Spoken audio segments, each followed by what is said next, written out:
Alright guys, I really hope you enjoyed this short little video we made. This was our take on the Nature at Home Challenge.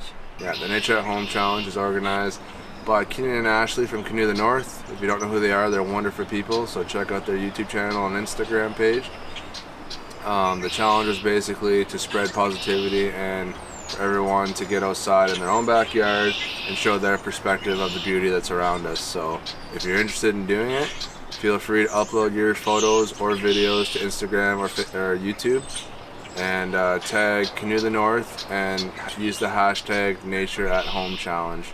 This is the perfect time to do it. We're in a lockdown, so you can't go far anyways. Yeah.